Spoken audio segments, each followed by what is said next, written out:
So you want shitty podcasts, something to hear when you drive, or some internet loser saying, hey, it's great to be alive. So let's talk nonsense. Hey, why not? We'll soon find out we don't know a lot. But here's one fact I think we both know. You're here now to see the Castoe Show. It's Saturday morning, Sunday morning for the Castoe Show. Oh my God, Mac, have you been smoking cigarettes? You sound so good. He packed the bags last night, pre-flight. 0 hour, I get it.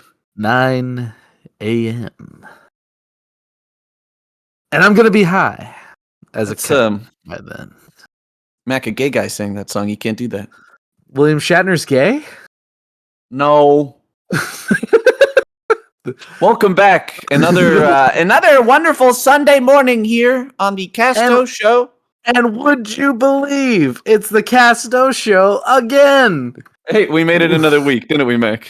We made it at least one more week. Hey, do you know that William Shatner's 94 years old after looking it up just now? Yikes. Hey, way to go, dude.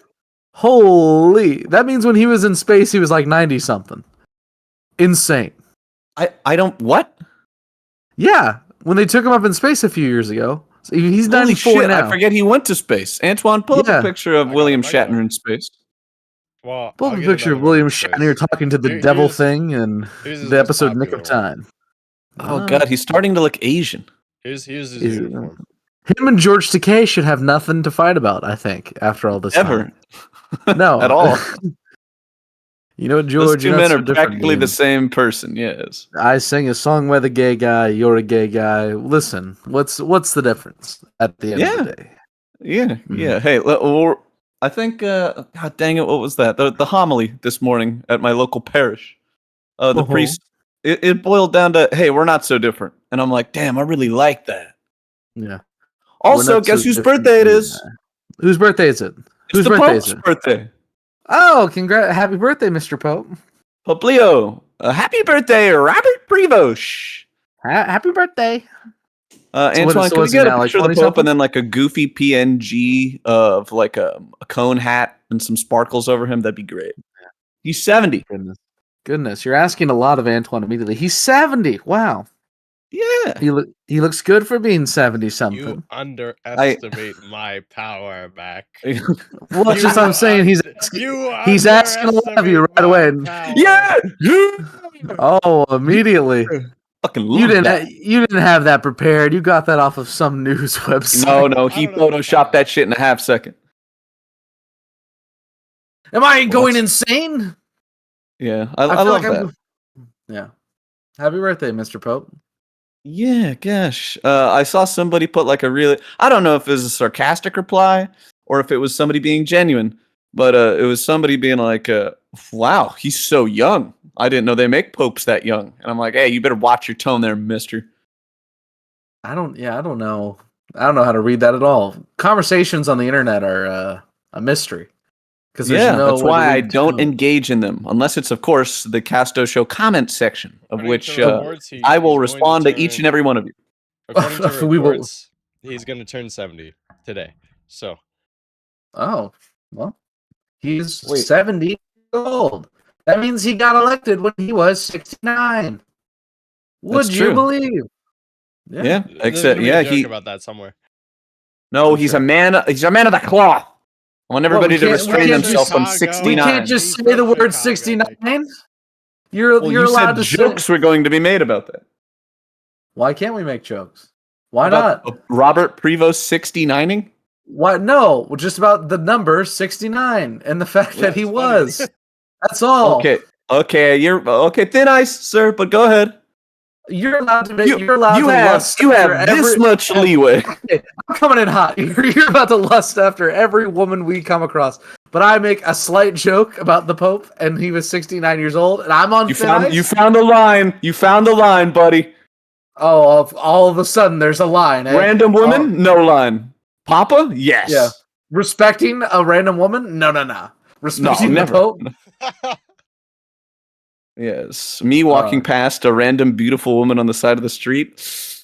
Oh, there will be no respect here today, says Nick. There will be none. The Lord is my shepherd. He knows what I want. Goodness. Or Mac and I look at another wonderful man on the side of the street. It's like, look at the fun bags on that hose hound. And it's like, And that's then a we'll guy. start barking at him. Oh, Yeah. I actually did. So I know that I talked about this with you recently, Nick, where my grandfather and my father have a very cute thing they do. When a dog is in the passenger seat of a car and it's driving with a guy, very often they'll lean over to me and go, "Man, that guy's wife's real ugly, huh?" Like he's got a real ugly wife. And I did that accidentally, like the other day where I was driving and I looked to my right. There was a car, and I was like, "Man, that guy's wife is hairy." Like legitimately, I'm like, "She's got like a real hairy wife." My God! And it was like, "Oh, that is a dog." It just took me a second. I did that in real time. Mac, your transitions lenses lipped off your face, and you're like, "Oh, you had to squint at him?" It just took me a second to register reality as it is. But I was like, "Man, that woman's very hairy. That's a dog." Like it's just like, yeah. Holy shit! What a dog. Yeah, thank you. What an ugly woman that is. That's a dog. Okay. No one's ever gonna do that with me because my dog is so tiny. Yes, no one can confuse Nelly for anything. Except maybe cousin It from the Addams Family. Oh, I do like that. You're right. Would you believe? Let's see if I could pick up a quick picture of Nelly to throw out there, so everybody knows how my adorable little dog looks. Oh, that is a cute. Nope, that's a fucking cat. Nope. While we're sending pictures to Antwan, we didn't talk about one thing that happened. We didn't talk about one thing that happened last Monday. In particular. What did happen last Monday? Well, where were you last Monday? I was with you, hugging you, loving you.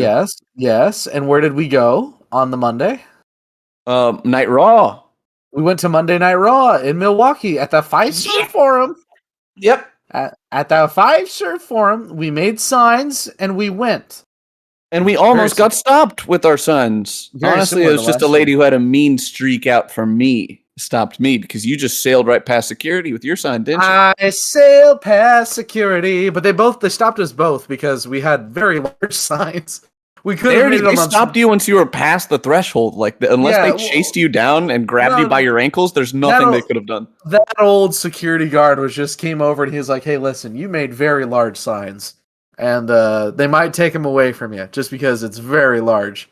I'm like, well, the producers might not like your signs, and I'm like, I'll remember for next time. You're stupid. I know more than you.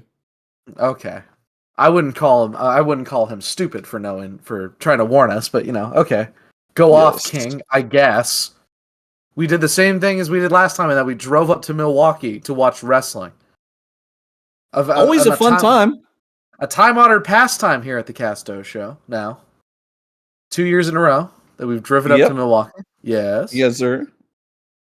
I like Milwaukee. It's a beautiful city. I like Milwaukee too. It's again, we've talked about how there's just a lot of alcoholics in that part of the world, and that's fine. It just is. I sent the signs to Mac, I almost never bring up the alcoholism of Milwaukee. I think that's all you picked up. I do frequently. So I sent the signs that Nick made to Castoe Business, and he made two good signs. One on each side of the sign. One was peak angle after our boy Kurt. Here he is. And then one was hold on. We have a. Where is it? Well, I Heart Phil's wife was the other part of the sign. There we go. That's going to be in the recording now. Then we have I Heart Phil's wife on the other part of the sign, because Phil's wife came back. Everybody, we talked about it, and was I hype. Yeah, Nick, how hyped were you? How I hyped was he? think when AJ Lee actually like came out on stage, I gripped Mac's shoulder and I kind of like pretended to faint, and then I started screaming like a girl at the top of my lungs. I was like, and There was a very gay man a few rows in front of us who had the lighted up sign who was jumping up and down very excitedly.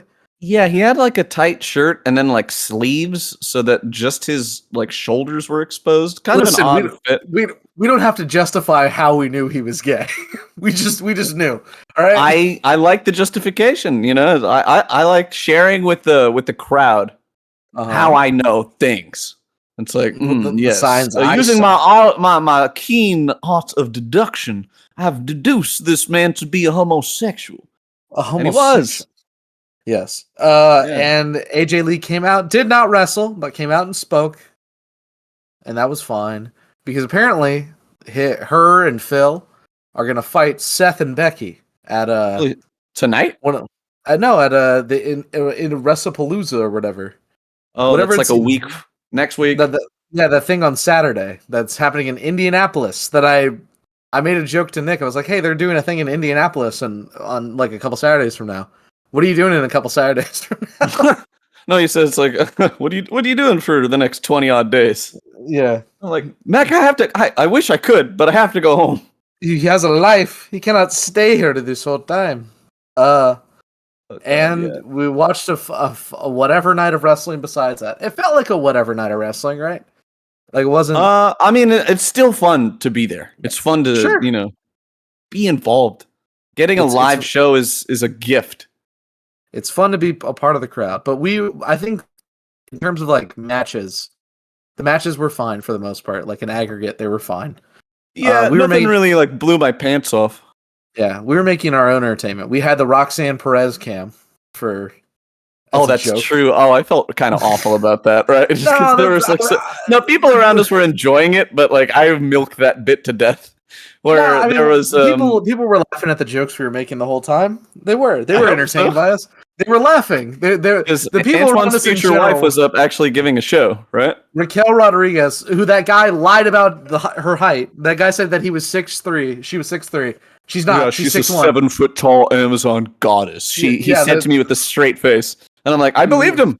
I just didn't. Yeah, like why do I trust strangers so much, Mac? And then I looked it up, and he was a liar because you're a trusting man. At the end of the day, it's unfortunate, but it's true. If only I had superpowers, I'd be Superman, but I'm not. It was Raquel Rodriguez and Lyra Valkyria doing a match, and with Roxanne Perez on the outside, just like every so often doing stuff to distract the ref or whatever to help Raquel Rodriguez. Yeah, and the entire time, partner on the outside of the ring shtick. Yeah, and the entire time we were like, this match is fine, but what's Roxanne Perez doing right now? And then Nick would zoom in. What's baby girl doing, huh? Nick would zoom in on Roxanne Perez. Zoom in, Mac. My eyes jumped out of my skull. I zoomed in once. On your camera, you did it a couple times. I have one recording of that, actually. I'm always stunned about how we go to events like this, and then I walk out with some of the shittiest pictures and like one video. Yeah. I don't think to do it while I'm there because I'm just enjoying the moment so much. Yeah, Mac is such a joy to be with at those things because he just smiles the entire time. He's just smiling. Oh gosh. Oh, you. Oh, you flatterer. What a great my god. Yeah. Oh my god. So we've talked about Raquel Rodriguez before, but Roxanne Perez is the lady on the right. When Liv Morgan busted her shoulder in that tragic shoulder busting accident, Roxanne Perez sort of slid into the tag team role with Raquel Rodriguez there. And she's a fine wrestler. She's a good young wrestler, That's it. That's all I have to say about her. That's it. A good young wrestler? Really? That's it. I shan't speak anymore, Roxanne Perez is a gorgeous woman, and I'm not afraid to say it. Unlike my co-host over here, who is constantly afraid of women. Unlike my quahog.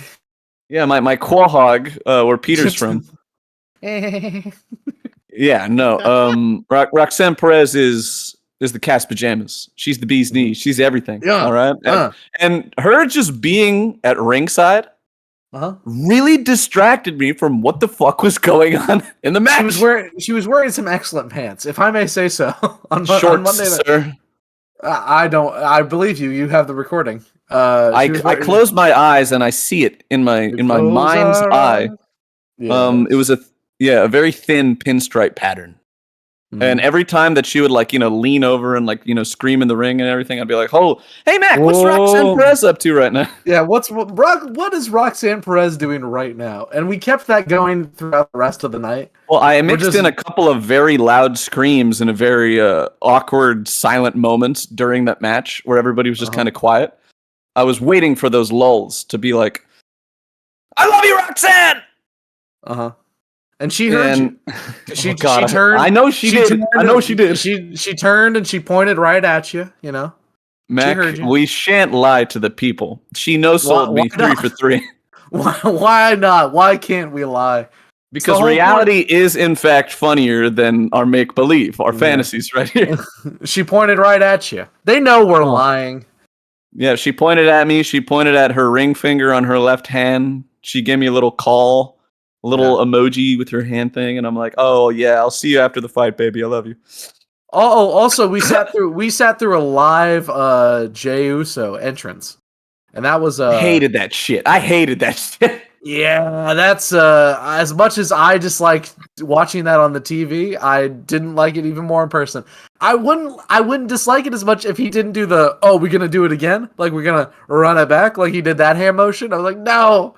Please, Jay. The guy next to us was really understanding about the not yeeting kind of silent protest that we were doing. Yeah, I was doing like the small to the chest sort of Rhea Ripley type yeets, and you did, yeah. We were just we didn't want it to go on for another 10 minutes, and that's the thing is that like I'd like Jey Uso a whole lot more if his entrance wasn't 20 minutes long. The fucker drags. And they want him to do that. Yeah, like they need him to take up time. Or not. I don't know about the crowd. I mean, how many people are like still wanting the crowd was loud. The crowd was loud. Like as we were the minority in that crowd, which in Milwaukee, Nick is the minority, but we were the minority in that crowd who did not. The funniest part about that joke is I am far from the blackest person in Milwaukee. Oh yeah, there were the people sitting behind us were the blackest people. There was a woman. Okay, so Nikki Bella had a match with Asuka. Oh, she was funny as fuck. You're right. Yeah, go. Yeah. Oh, and Kairi Sane also. What was Kairi Sane doing that entire match? The same joke there, where Kairi Sane was on the outside. Not as much, but still, yes. Yeah, she was dressed like an Oscar. She was in very gold clothes. Yeah. So the whole time, like Nikki Bella came out, and then the second that Asuka finished coming out, she's like, "Fuck Asuka, fuck her up, Asuka. Break this bitch's arm." Like, or no. As soon as Nikki Bella's entrance was over, it's like, all right, this match needs to run out. All right, I need to wrap this shit up. Yeah, this needs to be over. And I'm laughing because I'm like, yeah, I don't really know if I like Nikki Bella wrestling too much. Exactly. And then, Mac fainted when Nikki Bella came out, but then when Nikki Bella starts wrestling, I'm like, okay, we have better things to do. The second her intro's done and she stops doing the gyrate, and I'm like, okay, let's do something else. Let's move on. Yeah. Well, and we said the joke. Damn, I wonder what Roxanne Perez is up to right now. Yeah, and I wonder what Roxanne Perez is up to. Kairi Sane also seems like she's being looped into being a bad guy. Whatnot. Kairi is a fine woman, and I could already tell WWE creative is like pushing her to be like the lackey to the evil Japanese woman. But tensions will arise, and I don't know. It's not the most creative play by Trips and Team, Trips and Co. Trip Association, Yeah, that whole thing's more of an afterthought, anyways. Yeah, but Kairi, my friend Mac, very single. Roxanne Perez, if you listen to this, because I know you're a Castoe, Roxanne Perez. I love you. I know that of the 200 people subscribed, Roxanne Perez is one of them, obviously. Yes. God, the 201. Born November 5th. That means something for Roxanne Perez. I guess. Did you just Google Roxanne Perez? Yeah. Her real name's Carla Gonzalez. That means something. Oh, man. Another Carla is about to ruin a part of my life. Fantastic. Amen. Yes. Oh my god, I haven't heard Roxanne a Perez, genuine. if you ever watch this, we have a business email. You can get in touch with me, and we can We see what that way. hey, hands off. Jesus Hands off. Christ. Be Roxanne Perez on the same couch as me filming at the Castoe headquarters? Holy moly. Can Yeah, you wouldn't that be imagine? fun? Yeah. Hell. I My mean, mind going to the most fiendish places, me on a couch with Roxanne Perez. And moving on. yeah. How did Raw end? Raw ended with Jey Uso kind of becoming a bad guy and then no one caring because then they brought in a kid with cancer.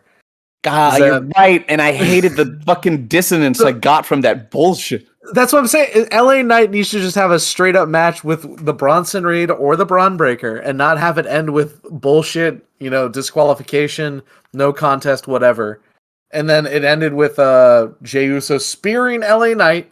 And then the show ended, Raw ended, and then they have dark matches usually at the beginning and end of the show to make the people feel good, about coming to see a live performance.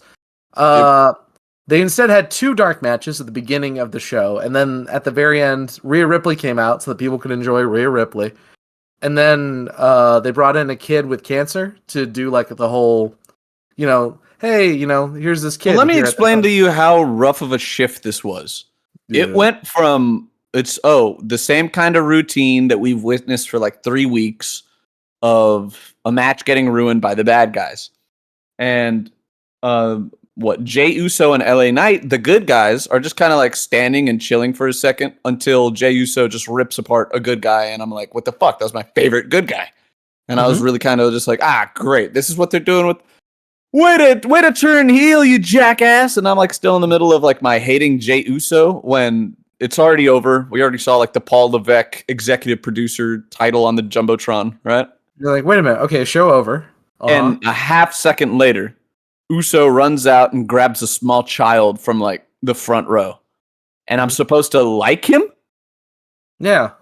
No, the kid, of course. Yeah, no, we're all clapping for the kid. But I'm like, this motherfucker just turned against LA Knight.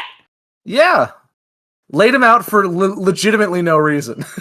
Besides just being angry, I Besides, guess. I hate that white man. Yeah. Mm-mm-mm. So, shout out to that kid. Hope he's doing better.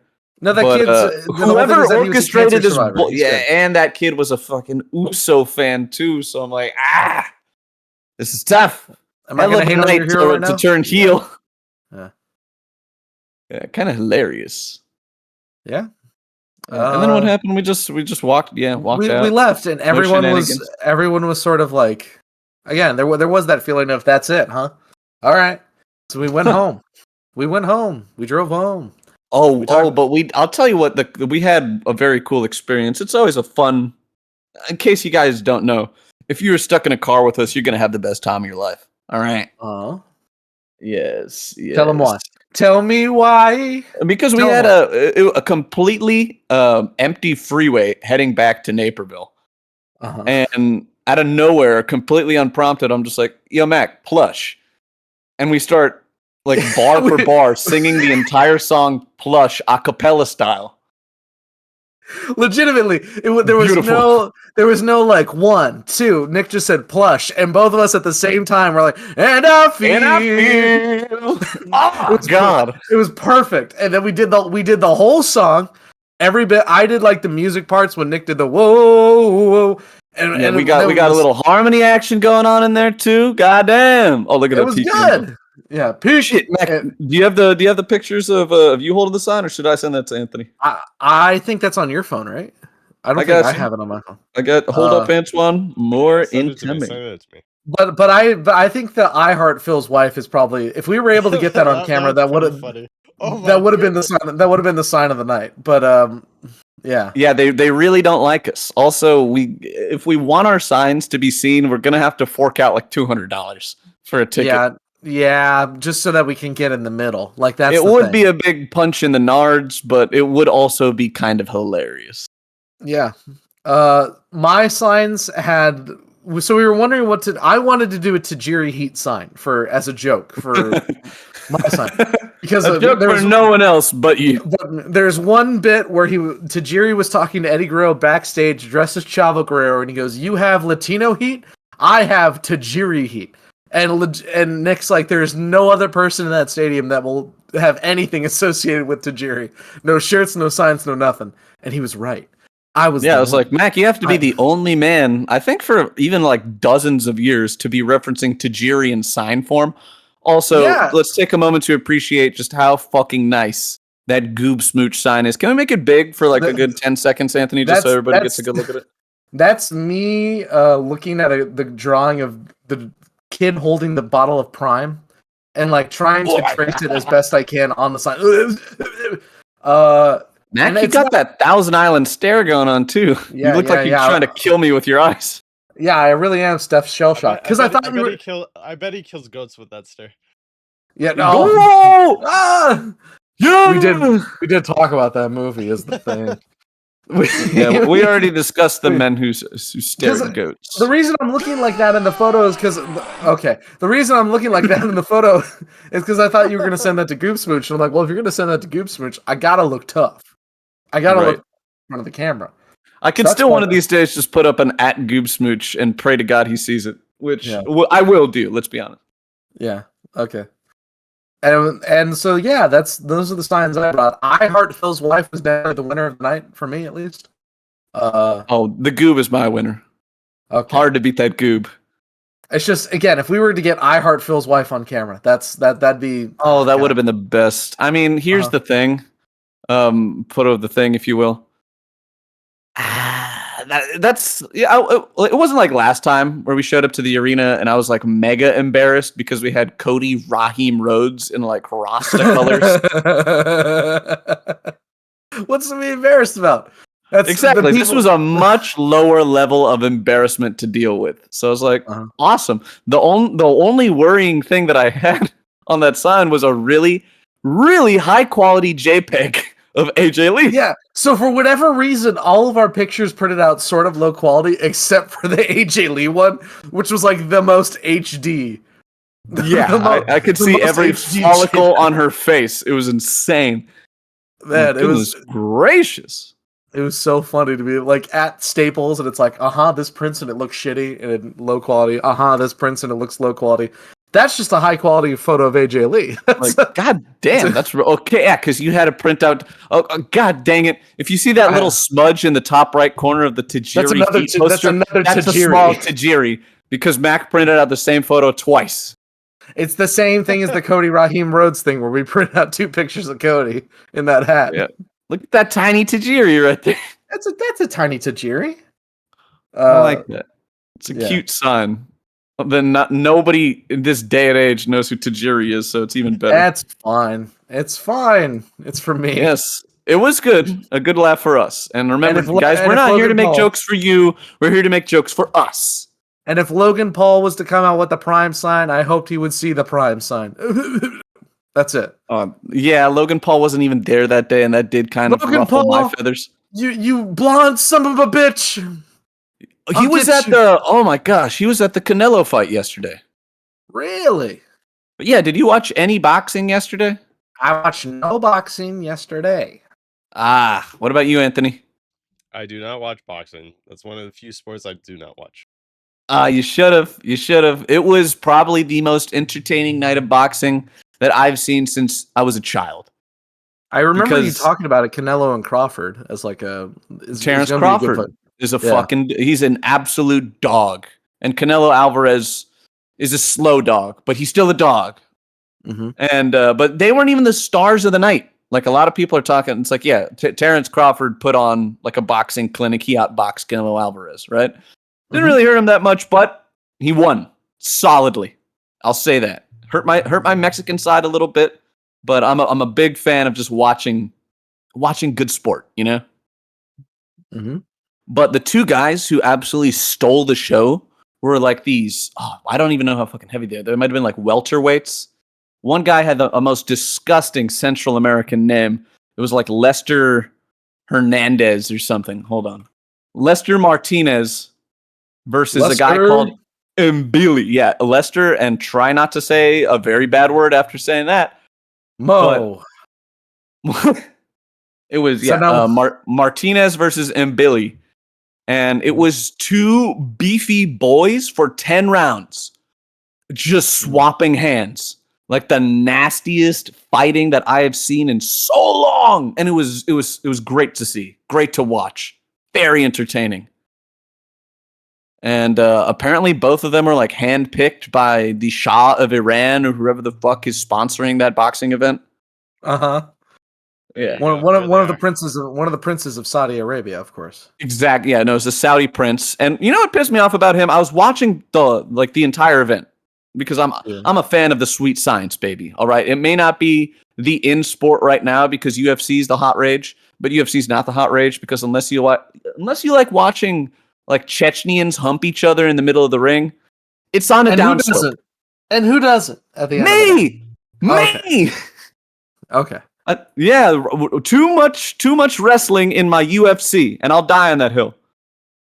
And then it's like, go watch boxing. I did, and had a great time watching because those two dudes in the top corner gave us the fucking fight of the year.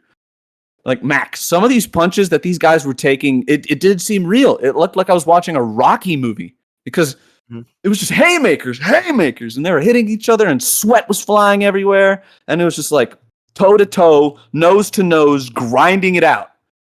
Amazing fight. Fabulous. There will be there has to be a trilogy of them because even the next fight, whoever wins, it ended like Rocky in he almost looks like a draw. Mike Tyson. Not gonna lie. He did have that Mike Tyson. And Billy is from Cameroon, but he was raised in Canada, right? So for some reason he was speaking French. For some reason is colonialism. And the dude just had like this pit bull Mike Tyson. Like he fought like Mike Tyson too, where he just kept his head down, kept bobbing and weaving, and gave like these little little combos that were so fast and tight. And I'm like, God damn, he's good. And then I'm not gonna lie, a Guatemalan fighter, he should have been mincemeat for him, Billy, but he put up the fight of his fucking life. He kept just shoving him and hit him with the jab and hooks. Beautiful. Artistry is what I say. All of that being called by Max Kellerman too. Shout out to the homie Max Kellerman. What a fucking guy. He's too smart for ESPN, so he had to go find employment elsewhere. Because a dude so smart, he made Stephen A. Smith look like a dummy. Yeah. Well, not to speak too bad about, Stephen A. Smith, but from what I understand, you can make him look like a dummy. Send him a picture. He's not a dumb man, but he's not as smart as he leads on. Mm-hmm. Oh, fuck. Frank Caliendo had a great bit where he was impersonating Stephen A. Smith running, or it's like being interested in the presidency. Primaries? What? Yeah, I think I can get past. I think I can get past He said something like that. Okay. Yeah, I understand the bit entirely then. Who knows what the cards might hold for my future? Yeah. Who knows? I could be here or there. I like listening to people. I'm a people pleaser. And then he looked at the camera and was like, I'm a munch. That's practically what he was saying. Oh, beautiful. You would vote for a munch, wouldn't you, Mac? I'd vote for a mensch. Is that the same thing? Human being? Yeah, sure. Yeah, okay. I'm so glad I watched that movie. Now I get reference. Yeah. You get one more piece of the McKellen Souls puzzle. Straight to your door. Lovely. Oh, gosh. You know what else? I cannot skip over this. We've been a massive piece of news for this week. We've been playing Borderlands 4. Yes, the big news this week. We've been playing Borderlands 4. Yeah, I think it's the largest event that happened this week is the Borderlands 4 release. Because here's the thing. Antwan really wanted to play Borderlands 4. Now, if you've played Borderlands 3, you'd be a little suspicious of that attitude. I did not play Borderlands 3. Okay. Borderlands 3, how you say hot doo-doo. Not everything about it. There was some like very good gameplay improvements that happened with Borderlands 3. But everything else about it just made it seem I really wanted to play Borderlands 4. I really wanted to play it. Despite all the evidence pointing against it. Antwan really wanted to play Borderlands 4. Is just one of those games that confuses me to death, right? Because if you were to look at the series up until that point, they only had one great game. Yeah. Yeah, Borderlands 1, okay. It's an okay game. I'm not like if you go back and play it right now, you're not gonna have a fun time. I can guarantee you that. No, it's very basic. It's everything about it is extremely basic. Gameplay, guns, enemy Only type, thing that it had going environment. for it was, oh wow, looter shooter. You don't see too many of those, and cell shading. I'm like, cool art style, decent gameplay, not replayable at all. Borderlands 2, actually fucking great. Phenomenal. One of the best. Yeah, they hit it out of the park with that game, and then they proceeded to feed us like slop for 10 years. 10 years of slop. Yeah. Well, when did Fight for Sanctuary came out? When did that come out? Because that was like right before Borderlands 3. You're speaking Taiwanese to me, baby. What I'm saying is that they released DLCs and skin packs and whatnot for that game for years, and a lot of it was pretty good. We liked it. The last one was a DLC they made right before Borderlands 3, sort of to like bridge the story to talk about like what. They also made happened, Tales from the Borderlands, which is supposedly very good. Yep, Or at least didn't play it, but I'll take. Yeah. That's back when. What was that company name? Another company that's defunct. Telltale. Telltale. That's back when they had a little bit of sauce to them. Yeah, they've been shocked back to life by whoever bought them to make more games. Yeah, Frankenstein, actually. Yeah, pre-sequel was fine. It felt like a lot of it felt like DLC for Borderlands 2, which is very unfortunate. It felt like it's what it was. It was made in a very short time by like a secondary company, and it sort of feels like it. And a lot of people are up on that. I think it's fine. And then Borderlands 3 came out, and I played through it once, and I was like, "Nah, I'm good. I don't need to do that again. I'm don't need to hurt myself like that again." Yeah, it's a lot of the complaints people had about Borderlands 3 still stand, and whatever. But Borderlands 4 though.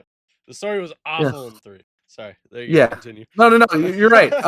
What the hell was any part of the story in Borderlands 3? Why are my characters not there for a lot of it? Even though I am right there. When important story stuff happens in Borderlands 2, it either happens too quick for you to react, or you're not there to help. In Borderlands 3, it doesn't happen quick at all, and you are there to help, and it happens anyway. Who cares? So. Borderlands 4 though, it doesn't seem like it has any of those problems thus far. That's true. Actually, Anthony got his whips out and put us to work. We've been playing a pretty good amount of that game, and what I can say is it's fun. Yeah, my game only crashed 3 times. My game has yet to crash.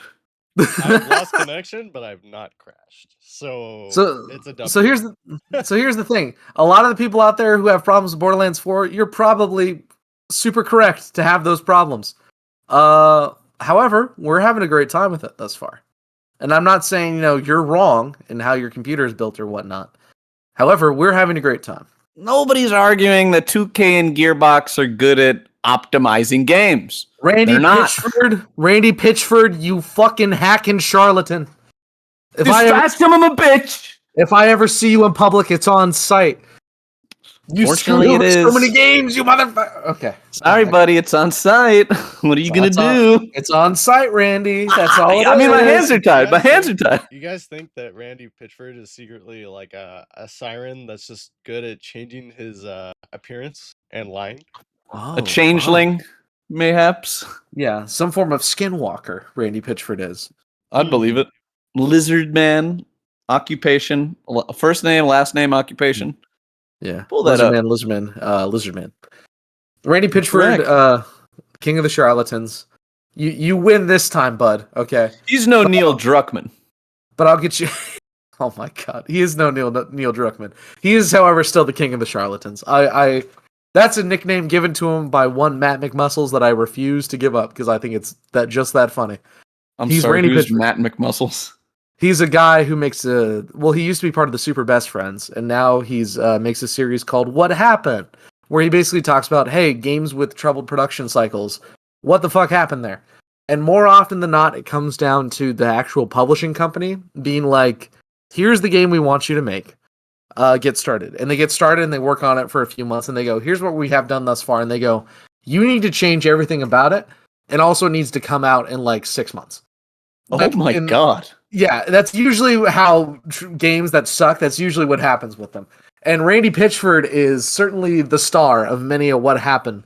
Where when Gearbox is involved, Randy Pitchford, he lie, he cheat, he steal. He about that life. That's awful. Yeah. The big one was with the Aliens Colonial Marines, where Sega gave Gearbox this project, and Randy Pitchford's like, yeah, keep giving us money. We'll keep working on it. And then Sega would go, have you worked on Aliens Colonial Marines? And they go, oh yeah, sure. Come back in a few months. Anyways, Borderlands DLCs. And that happened for a long time. And then Sega's like, finally, we need the game now. And so they're like, shit, all right, let's make something. God damn it. I like how you didn't do any accent for the Sega boss. Well, I don't want to presume, Nicholas. I never want to presume in these kind of things, even though All he I'm was a saying Japanese is if I'm man. thinking of who is the head of Sega, he's probably going to sound like a samurai. Who's the head of Sega? Raiden, I think, from Mortal Kombat, if I had to think about it. Oh, the lightning god. Yeah. Randy Pitchford, you have lied to me for the last time. Oh no, what if he was, give me a Chris Lambert, Randy Pitchford, you're doomed. Randy Pitchford, you're doomed. Because I'm the That's very good. you're doomed to spend eternity working on Aliens Colonial Marines. This is the part where you fall and work on Aliens Colonial Marines for the rest of your life. And then he goes, whoa, whoa, and he falls off the cliff, and then he works on Aliens Colonial Marines. God damn it! All right, so this That was is the CEO. This is Hakuri Satomi. Okay. Come on. Is that correctly? He is descendants of Daimos. You cannot convince me otherwise. You cannot. That's a $500 game franchise, asshole.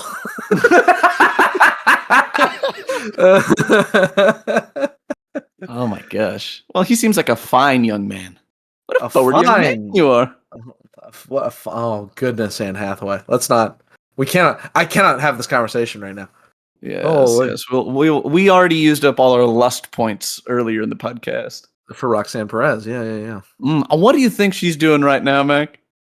I don't know, and I don't want to think about it.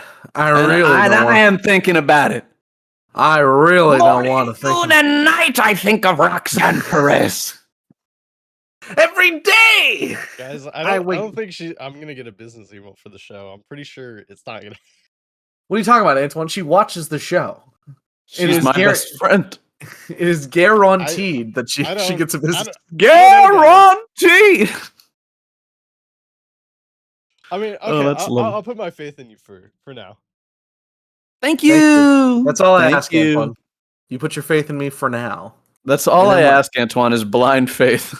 And then when I scam Antwan out of money, it's just like Randy Pitchford. God damn it! Speaking of scamming people out of money, guess what? What? I don't want to toot my own horn, but I feel like I got this week's fantasy matchup against Easy Clap in the bag.